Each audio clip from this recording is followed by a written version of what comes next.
أشهد أن لا إله إلا الله وأشهد أن محمدا عبده ورسوله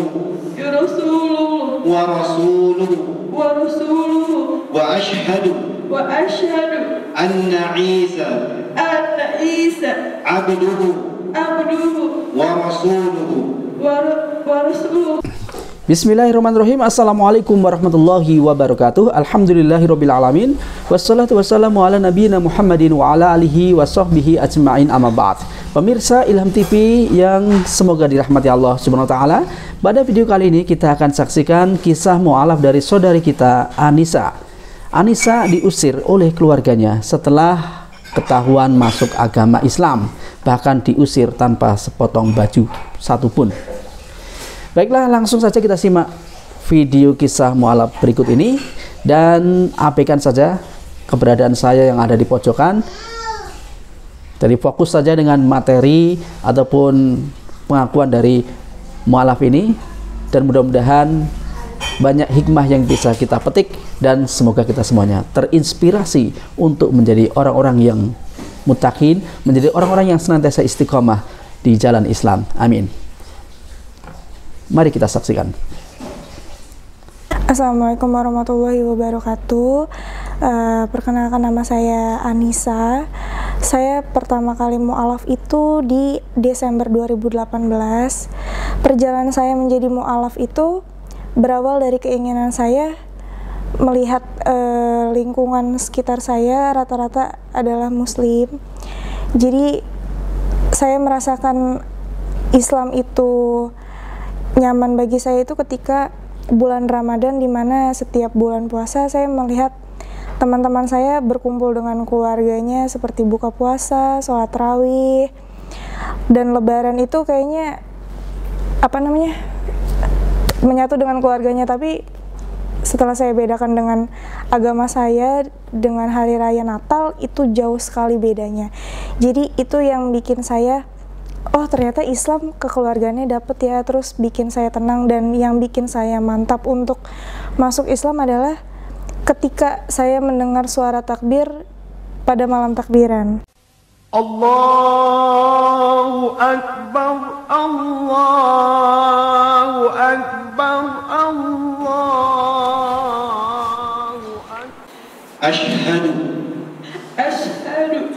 an la ilaha illallah wa ashhadu anna Muhammadan abduhu wa rasuluhu wa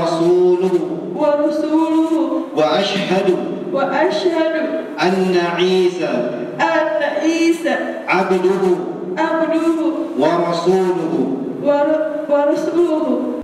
Itu yang bikin saya mantap. Di saat saya mendengar suara takbir itu saya ngerasa adem sekali gitu.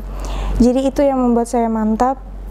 Dan kenapa saya bisa ada di titik baca syahadat di pesantren Anaba ini berawal dari teman saya. Pertama saya diajak untuk kajian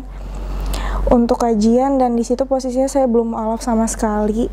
Jadi saya diajak kajian dan saya dipinjemin gamis, kerudung, dan di situ saya dikenalkan oleh salah satu ustazah,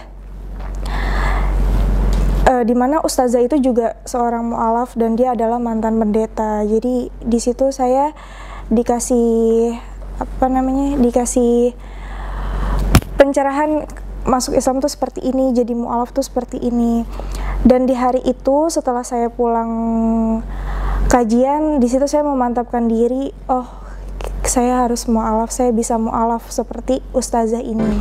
Jadi dari situ saya dikenalkan oleh ustazah yang mantan pendeta ini untuk ke pesantrennya Ustadz Nababan. Jadi dari situ saya dibawa ke sini langsung. Cuman waktu itu Ustadz Nababan sedang berhalangan hadir, jadi saya dimualafkan, disahadatkan oleh Ustadz Iwan. Jadi saya sebelum disahadatkan, saya dibimbing dulu, dikasih arahan seperti ini, seperti untuk menjadi mualaf. Terus seperti ini konsekuensinya dari keluarga, dari lingkungan, dan dari situ setelah saya diberi nasihat, arahan, di situ saya semakin memantapkan diri untuk menjadi mualaf. Saya mualaf setelah sholat asar. Jadi sehabis kita sholat asar, saya di situ mulai untuk membaca syahadat di musola. Jadi dari situ setelah saya resmi menjadi seorang mualaf, kehidupan saya berubah 100%. Jadi di situ saya mulai belajar sholat, terus saya pelan-pelan belajar mengenal tulisan-tulisan Arab yang sebelumnya saya tidak mengenal sama sekali, tidak bisa membaca sama sekali tulisan Arab. Sampai detik ini saya masih proses belajar. Perbedaan sebelum dan sesudah saya menjadi mualaf itu sangat jauh beda. Jadi dimana ketika saya merasa banyak masalah, saya lari ke sholat. Alhamdulillah setelah saya menjadi mualaf, memang faktor yang bikin sedih itu adalah di keluarga, karena di keluarga saya sama sekali 100% itu non muslim. Jadi benturan semua, ocehan, caci maki semua saya dapatkan dari keluarga. Dari situ saya dibilang anak durhaka, anak tidak tahu diri, anak tidak tahu diuntung, sampai pada akhirnya saya diusir dari rumah. Di situ saya mencoba untuk tetap bertahan hidup. Terus alhamdulillah saya juga sudah mendapatkan kerjaan yang baik, dan saya sekarang hidup sendiri. Saya hidup sendiri sebatang kara. Jadi tidak ada keluarga yang mau, sampai detik ini tidak ada keluarga yang mau menanyakan kabar saya, keberadaan saya itu tidak ada. Dan sampai saat ini ya cuman teman-teman saya saja yang support saya sampai pada detik ini. Itu pengalaman saya sampai bisa jadi mualaf sampai seperti ini. Tapi alhamdulillah Allah ngasih saya orang-orang baik, orang-orang yang tulus buat saya, karena saya percaya Allah tuh pasti nunjukin jalan yang terbaik, pasti buka jalan buat orang-orang yang percaya sama Allah gitu aja sih. Itu pengalaman saya sebelum dan sesudah menjadi mualaf. Alhamdulillah Allah ngasih hidayah yang begitu luar biasa, karena awalnya saya ragu, tapi Allah mantapin diri. Berawal dari ikut kajian itu sampai dipertemukan oleh seorang mantan pendeta dan dikasih jalan untuk ada di Anaba ini, itu luar biasa. Kalau sampai pada detik ini sih anak mana ya Pak Ustadz yang tidak rindu sama orang tuanya, karena saya juga anak pertama, anak perempuan pertama di keluarga. Saya 2 bersaudara, yang satu adik saya laki-laki dan saya anak perempuan satu-satunya, dimana sebelum saya mualaf itu memang keluarga saya sangat memanjakan saya gitu. Jadi benar-benar perhatiannya sangat lebih ke saya gitu. Jadi dan setelah mualaf ini memang saya benar-benar tidak dianggap sebagai anak. Saya dikeluarkan dari rumah tanpa sepotong baju waktu itu. Tanpa sepotong baju, saya diusir dengan caci maki. Saya dibilang anak durhaka, anak tidak tahu diri, yang sudah dikuliahkan mati-matian, anak tidak tahu diuntung. Saya kangen banget, kangen bapak, kangen mama, kangen adik. Kalau seandainya adik, bapak, mama, kalau lihat kakak di sini,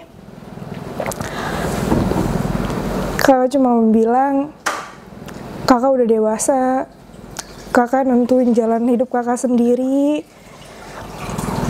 Kakak sayang banget sama mama, sama bapak, sama dede. Kakak kayak gini tuh bukan jadi orang jahat. Islam itu nggak jahat yang seperti bapak sama mama kira. Islam itu bukan teroris, Pak. Jadi kakak kayak gini, kakak pengen jadi lebih baik. Kakak tetap jadi anaknya mama sama bapak.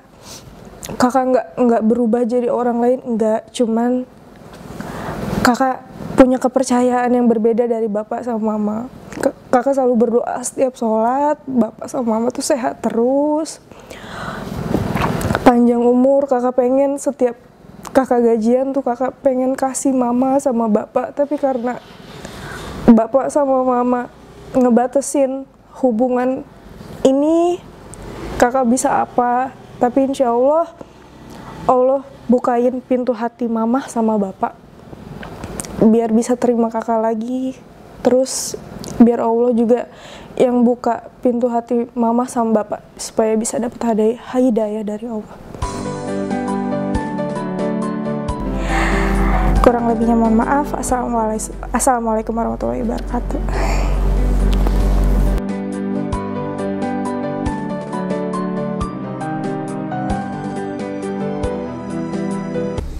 Itulah tadi kisah mu'alaf dari saudari kita Anissa. Semoga Allah memberikan keistiqomahan kepada beliau dan mudah-mudahan keluarganya mau membuka hatinya untuk menerima kembali saudari kita Anissa.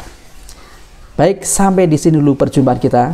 Jangan lupa bagi Anda yang menyaksikan video ini dan sekiranya video ini bermanfaat bagi Anda, jangan sungkan-sungkan untuk klik like, share, dan subscribe channel Ilham TV. Wassalamualaikum warahmatullahi wabarakatuh.